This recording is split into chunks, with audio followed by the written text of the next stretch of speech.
Globe and Mail, Madam Speaker, says the Liberal plan to raise taxable portion of capital gains over $250,000 for individuals and of all capital gains for corporations and most trusts is not the end result of a careful examination of tax policy, always reactive, this government, but of the Liberals' need to raise billions of dollars to plug a hole in their latest budget.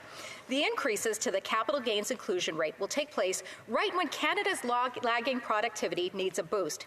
Higher taxes on investment will be a drag on the economy and could harm our diminishing prosperity. This government has had years in office to address the issues dominating Canadian politics today: housing costs, affordability, and yes, the income gap, which has grown steadily since 2015. And yet, Madam Speaker, they've failed to do so. The Financial Post has a headline that I love: Liberals playing with inclusion rates is divisive policy at its worst.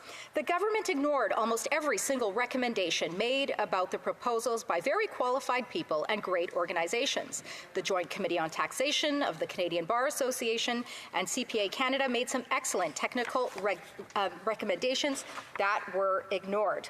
The real goal should be reduced government spending rather than balanced budgets achieved by ever-rising tax rates to cover increasing spending.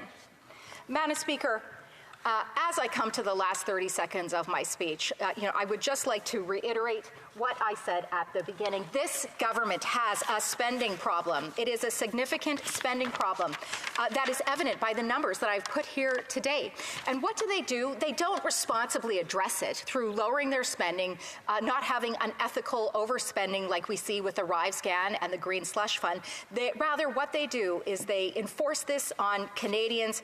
They make them pay for their incompetence, their moral disregard through tools like the carbon tax and the capital gains tax. This has to stop, Madam Speaker.